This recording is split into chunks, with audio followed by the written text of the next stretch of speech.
When the attack was reported last week, it seemed believable. The Jewish owner of a Winnipeg cafe physically attacked her family's business, trashed and painted in anti-Semitic graffiti.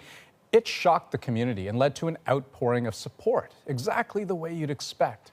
But then today, it all got turned upside down. Police say the cafe owners staged the whole thing and have charged them with a crime. As Cameron McIntosh tells us, even as the family sticks by its story, the community is in shock once again. Did you fake the vandalism around this home?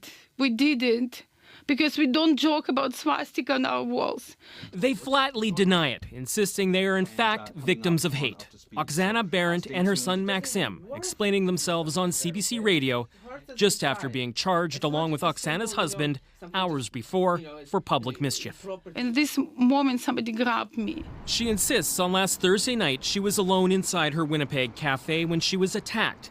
The cafe was also robbed and vandalized with anti-Semitic graffiti. The story caused an outpouring of sympathy and defiant denouncements of hate, until today. In the end, we found evidence of a crime.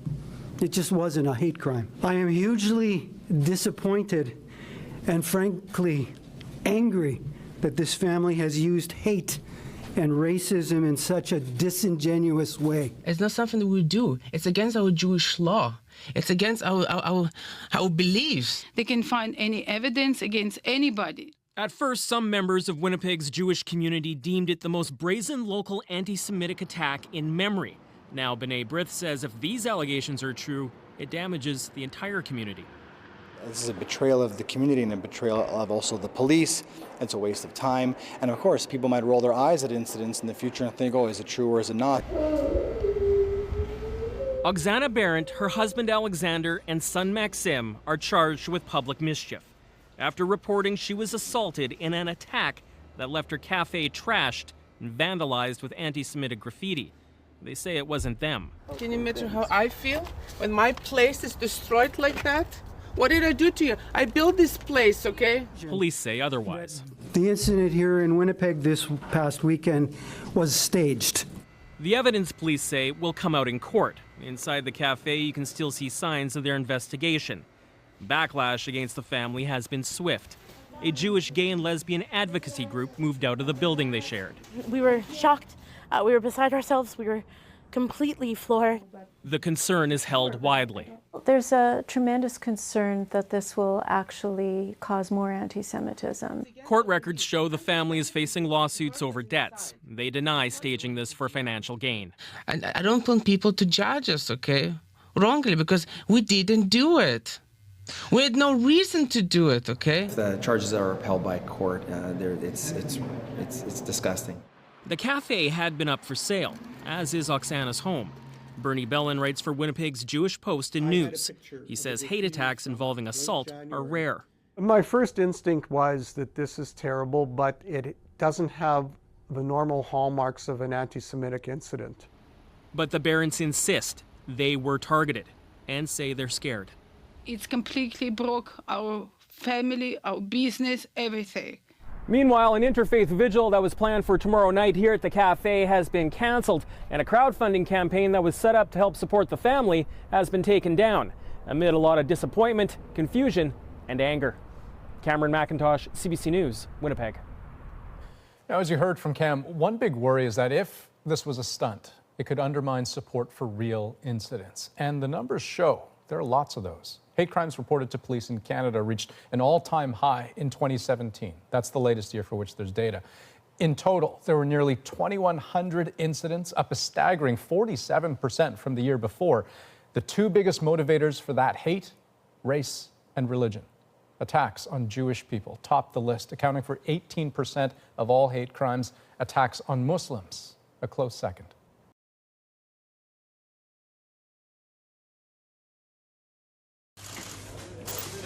Police in Israel say this 18-year-old American Israeli is behind a series of bomb threats that terrorize Jewish communities around the world. We managed to get to that suspect after having concrete intelligence from different security agencies around the world. He is the main suspect behind threatening different communities, both in New Zealand, Australia, across America.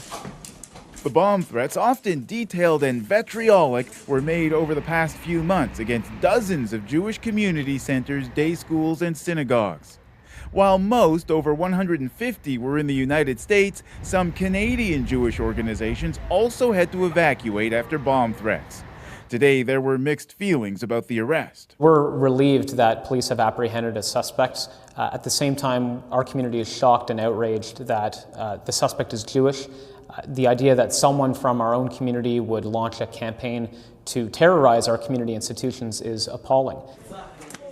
Police seized computer equipment when they arrested the teenager. They say he used sophisticated technology to make the calls over the internet, masking his location. Authorities have not released the suspect's name, but media reports in Israel suggest he may have a brain tumor that affects his behavior.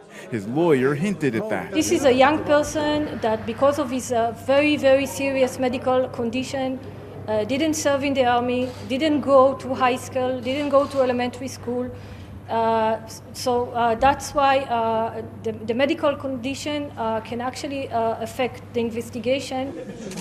Israeli police also suspect the teen was behind a 2015 bomb threat that forced a Delta Airlines flight to return to New York's JFK airport. The judge ordered that the teen should undergo a medical examination. Ron Charles, CBC News, Toronto.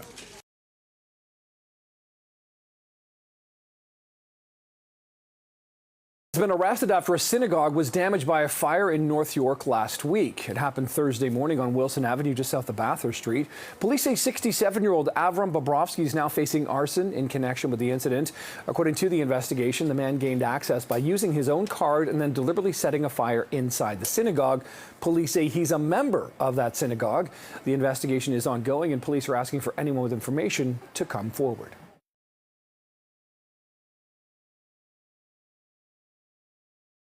A man for spray painting swastikas on a Schenectady house last month, and now they say their suspect is the homeowner himself. Authorities say Andrew King spray painted his own home. He's charged with falsely reporting an incident. Last month, King called CBS 6 saying he found swastikas on his home, and he said he thought he was targeted because he wears a yarmulke everywhere he goes.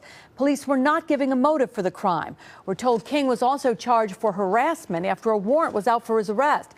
Police say days after the swastikas were reported, he threatened to harm someone during an argument. He'll be arraigned tomorrow morning. New details tonight on a... Well, Taryn, as you can imagine, the Jewish community in West Bloomfield is understandably shaken up because all this. Police say Sean Samet fabricated an attack on December 15th as he left a synagogue. Now police are crediting their investment in technology as one way that helped them crack the case. Attacks at places of worship are seemingly more common, the most recent at a Texas church earlier this week. Now people like Neil Crewman are always on alert going into temple. I'm at the point where when I go to services, sometimes I don't really feel comfortable, but I'm at a point where I want people to know that we still have to do what we have to do. That's why Crewman is upset after learning Sean Samet, a former employee at Temple Kolami, is accused of making up a violent stabbing as he left work. They're not doing any justice to themselves. I think it's a crime, and that it's like somebody calling a school and saying there's a bomb there when there's not.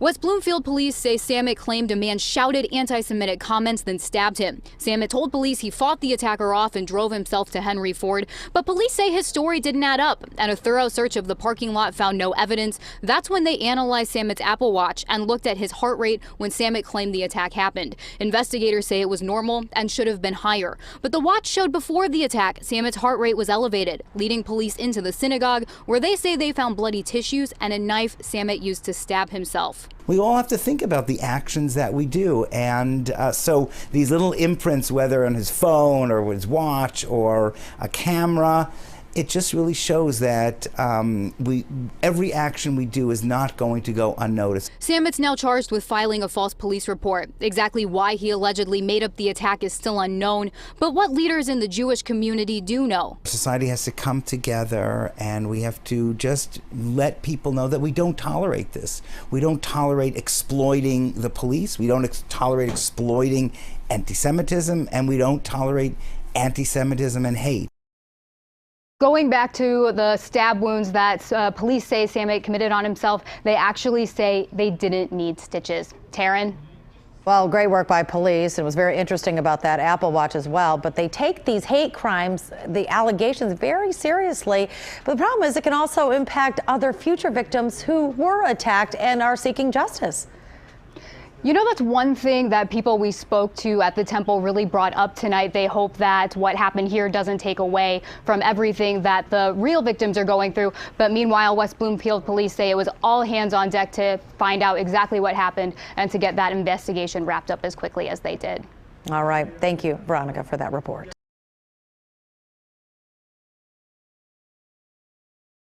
Crime detectives have arrested 56-year-old David Haddad for a string of anti-Semitic messages here in Brooklyn and in Manhattan. Now, my police sources are telling me that he's also the prime suspect in a rash of swastika incidents and a phone threat made here in Midwood over the weekend. And what's surprising here, police say Haddad is Jewish. I was shocked. You never expect it to be you. A police officer now stands guard over school children at an Ocean Parkway yeshiva, defaced by hurtful and offensive symbols of hate. And a couple of blocks away, another swastika, spray painted on the wall of this apartment building. A third symbol defaced the garage door on the Mills family property. Fear, and you have to be careful and be more aware and, you know, not look behind you. The disturbing discoveries were made Saturday night. Then Sunday evening, a couple in this neighborhood returned home to find a message on their voicemail threatening repeatedly to kill all Jews. Assemblyman Dov Hyken lives on the block. He says his neighbors and constituents are all on edge. Whoever it is, you know, Jew, Muslim, whatever, we need to get those people off the streets. That is the most important thing, because people now are like, what's going on? It's scary. It's scary. And your children are afraid, and, you know, I hope they catch the people that do it. Police have made an arrest in 4 previous anti-Semitic phone threat messages. Under arrest is 56-year-old David Haddad. He is Jewish, according to police. He's charged with harassment as a hate crime. Now, also, police say that he's a relative of one of the victims and knows another. My sources say he's also the prime suspect in these most recent Midwood incidents.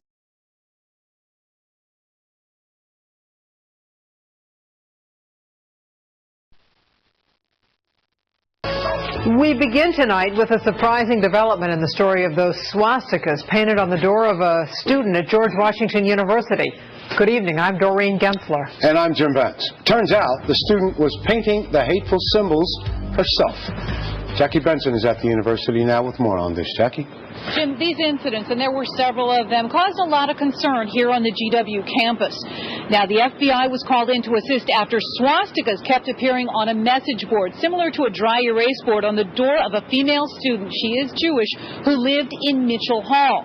Now the university confirms that a hidden camera placed in the hallway confirmed the student who was the apparent victim did it herself. News 4 spoke to that young woman who asked not to be identified shortly after the hate-filled symbols began appearing on her door. Here's what she had to say at that time. Oh. Who does such a thing? I wish I knew. I wish I had any clue who this was, but university police, my house proctor, administrators, nobody can think of a motive of somebody who hates me that much. Through the use of hidden cameras, interviews, and increased police patrols, we have concluded, and through a final interview today, investigators have concluded that the student who reported the incidents is responsible for the incidents. Now, the university has confirmed that the student, who is a freshman, has admitted responsibility for the swastikas in Mitchell Hall. She faces student judicial action, and she could face possible criminal charges. But I get the feeling here at this point that the university just wants to see her get some help. This has been a very troubling incident for everyone here. Jim, back to you. Jackie Benson.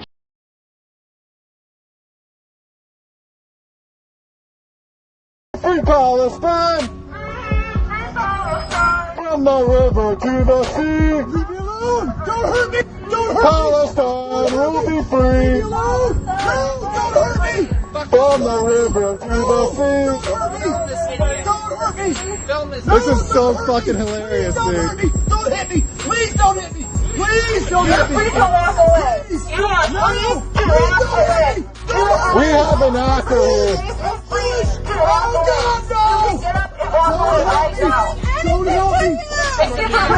Occupation is a crime. Israel out of Palestine.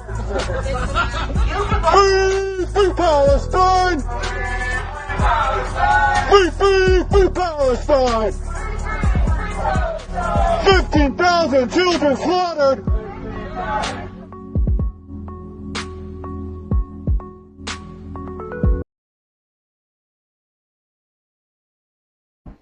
A lawsuit has been filed against a Jewish student organization over I Heart Hamas stickers posted around UBC. We have been harassed. We have been defamed. The stickers, which also had UBC Social Justice Center printed on them, were spotted around campus last November. They had been put on posters advertising a student walkout for Palestine. At the time, Hillel BC said that unbeknownst to them, an independent contractor had participated in the distribution of the stickers, which it called offensive, adding it terminated its relationship with that contractor. On Thursday, a lawyer for UBC Social Justice Center announced the group had filed a defamation claim against Hillel BC. The information in the stickers was untrue, hurtful, and harmful to the SJC and its members. This case is about the harm the stickers caused to our clients, and is also about protecting the rights of students to express their views on campus without fearing that they will become the target of untrue defamatory smears. The last couple months have been incredibly stressful and challenging for myself and my colleagues at the SJC. In a Thursday statement on its Instagram page, Hillel BC says in part, "We cannot comment on the specifics as the matter is currently before the courts and we have not yet been served with court documents." It adds, at a time when anti-Semitic hate crimes in British Columbia have surged, including on our campuses, we are deeply concerned that this lawsuit will result in a further reduction of safe spaces for Jewish students. While it doesn't name UBC in its suit, UBC Social Justice Center says it's also disappointed with how the school handled the incident. The university has done nothing about it. They have not helped us set the record straight, and they have not helped us hold those responsible accountable. City News reached out to UBC, which said it won't comment on the suit as it's not named in it. But it said campus security notified University RCMP about the stickers and that UBC provided information to the Mounties. City News reached out to the RCMP, which said the investigation has since concluded and no charges were laid. In Vancouver, Monica Gould, City News.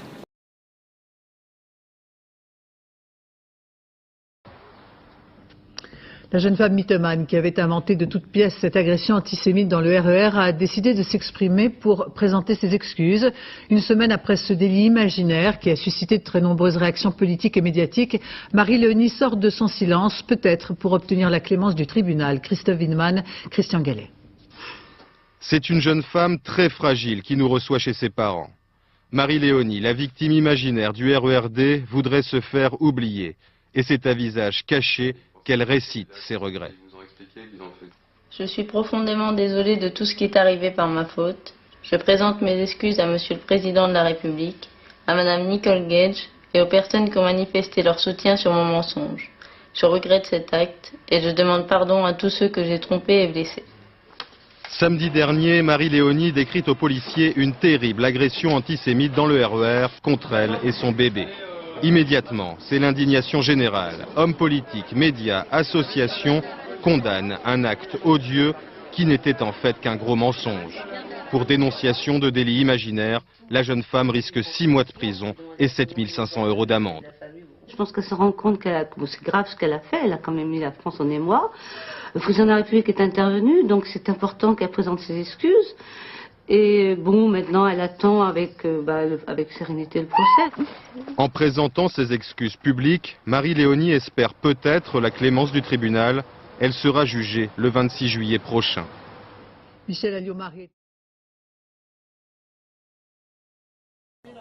The mayor of Amsterdam has backtracked on her use of the word pogrom to describe the violence which erupted following the Ajax Maccabi Tel Aviv football match in the Dutch capital.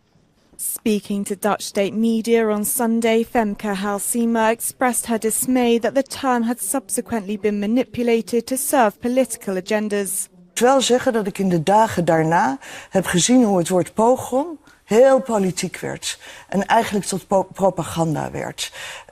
De Israëlische regering die spreekt over een Palestijnse pogrom in de Amsterdamse straten.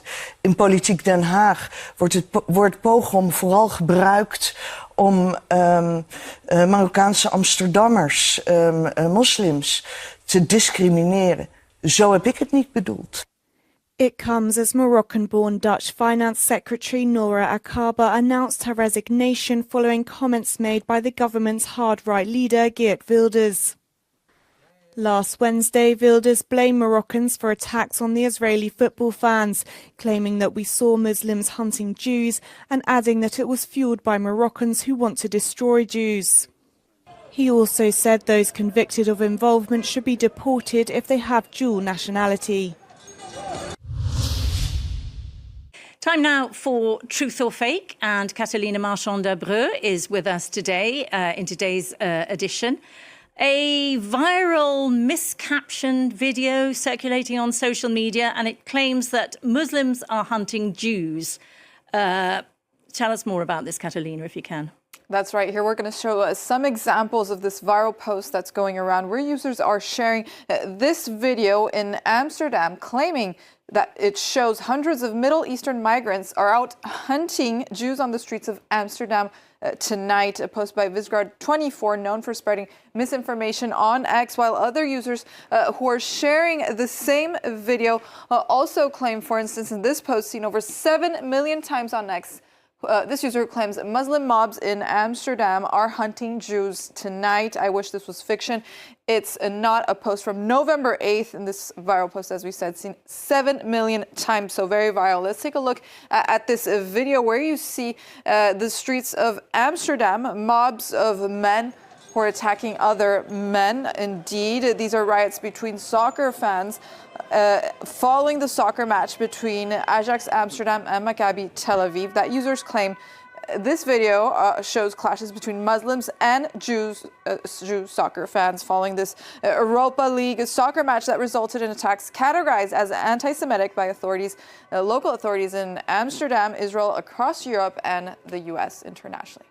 So what do the images really show then? Well, Angela, according to our analysis, these claims are fake. We'll explain. In a reply to a tweet spreading these false claims, the actual photographer who recorded this video said, and I quote, that this video actually depicts a group of Maccabi Tel Aviv supporters starting a fight and beating one Dutch man. So this is according to the photographer who filmed this footage herself. And here's the original footage published by the photographer on X, called Annette on X. The Dutch photographer is actually called Annette de Graaf, where you could see she provided an extended version of this video showing what actually happened, clearly captioning the video, fight in front of Amsterdam Central Station. So an analysis conducted by our fact-checking colleagues at Misbar also clearly aligns with this version given by the photographer's testimony on social media, where Maccabi supporters are identified in this video by their yellow and navy colors, which are the colors of the Maccabi Tel Aviv club fans, as you can see in this picture right here, as they engage in a fight in the images with one Dutch man. This version of facts showing violence coming from Maccabi fans on that night also align with what's being said by the Dutch Prime Minister, as well as the Dutch police, who say that Maccabi fans also attacked a taxi and burned a Palestinian flag in Amsterdam last Wednesday, and that on the day of the game, Maccabi supporters were filmed chanting anti-Arab slogans in videos that were also verified by Reuters. Of course, this does not take away from the anti-Semitic attacks that left 5 people hospitalized and over 60 people at least detained after the attacks on Israeli soccer fans in Amsterdam. And it seems that quite a lot of media have miscaptioned these videos in their reports as well.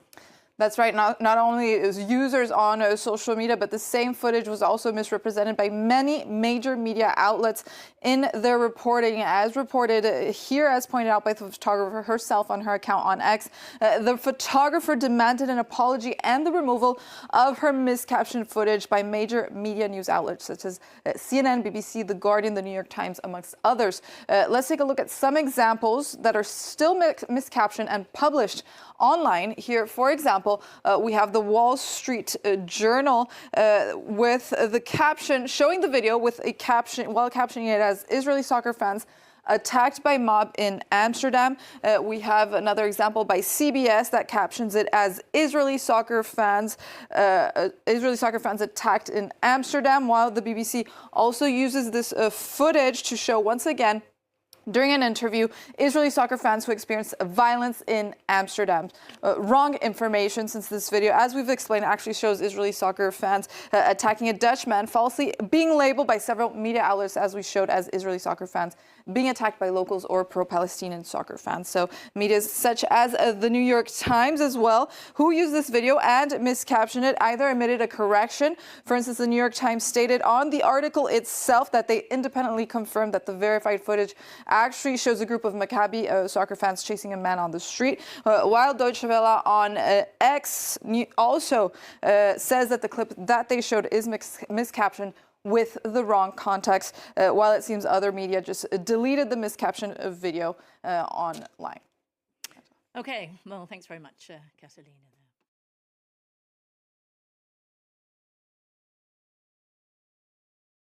Ma porte d'entrée avec croix gammée, étoile juive, de David. 2 mois que cela dure et il y en a partout. Sa boîte aux lettres, sa porte d'entrée, les escaliers, l'ascenseur. C'est pas quelqu'un qui s'amuse en fait. Parce que c'est trop grave, c'est trop gros, c'est trop.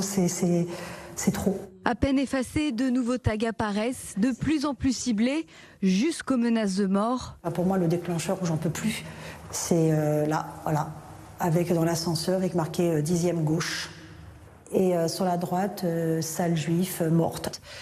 C'est forcément quelqu'un de l'immeuble, est-ce que mes voisins proches à qui je parle ici, ils se disent c'est pas possible autrement, soit c'est quelqu'un du lotissement d'ici, ça devient du harcèlement, c'est même plus, c'est répétitif, c'était la 3e fois, ensuite il y a eu une 4e, il y a eu des lettres anonymes, ensuite on a eu les escaliers tagués, le côté de la porte, et après, là, il y a donc à peu près 15 jours maintenant, et sont arrivés les mots, parce qu'au départ c'était que des dessins. Et là, ça a commencé à monter en fait en grade. 6 plaintes ont été déposées au commissariat du 11e arrondissement. Une enquête est en cours. En attendant, cette mère de famille ne vit plus. Il y a 6 plaintes avec des compléments de plainte. Donc il faut savoir que j'y vais pratiquement en ce moment tous les 3 jours. Je suis à la police pour porter un complément de plainte. Moi, je dors plus, je vis plus. J'ai l'impression que je suis abandonnée là. Je me sens menacée, je me sens en colère aussi parce que je comprends pas qu'on puisse s'attaquer comme ça et que rien ne bouge. Bien sûr, on me dit il faut partir, il faut quitter, il faut aller dans un autre logement. Oui, d'accord. Mais pendant ce temps-là, la personne ou les personnes qui font ça, qu'est-ce qu'elles font elles? Elles sont chez elles, elles sont tranquilles. Mais moi, ma vie, par contre, elle est mise en guillemets depuis 2 mois. Hors de question pour elle de partir de chez elle, de cet appartement où elle a grandi avec ses parents. Mais Nancy est d'autant plus inquiète car elle habite dans le même immeuble que Mireille Knoll, cette femme juive de 85 ans assassinée chez elle en 2018.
Gil Ofarim gestern Morgen vor dem Landgericht Leipzig.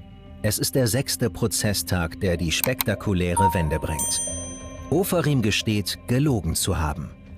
Seinen Antisemitismusvorwurf gegen einen Hotelmitarbeiter hatte er sich offenbar ausgedacht. Ein Paukenschlag.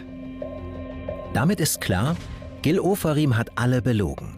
Die Öffentlichkeit, die Medien und auch Stern TV, wo er in früheren Interviews seine Lügen mehrfach wiederholte.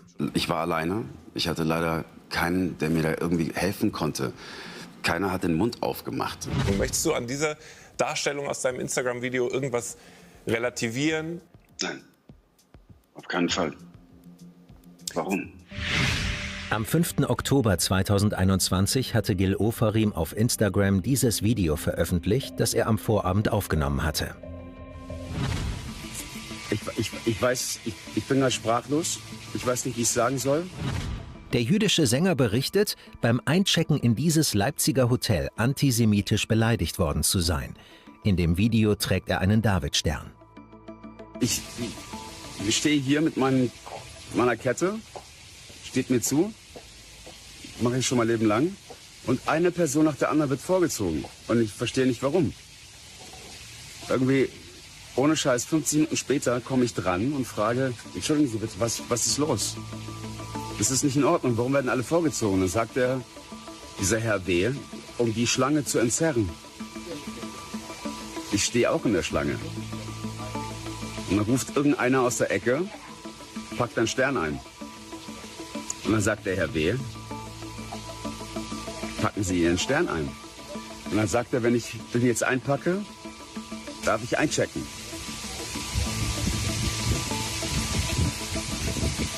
Wirklich? Millionen Menschen schauen sich das Video an. Empörung macht sich breit. Vor dem Hotel demonstrieren Menschen gegen Antisemitismus. Nur einen Tag nach seinem brisanten Video ist Gil Ofarim live zu Gast bei Stern TV und erklärt, er habe mit der Veröffentlichung gehadert.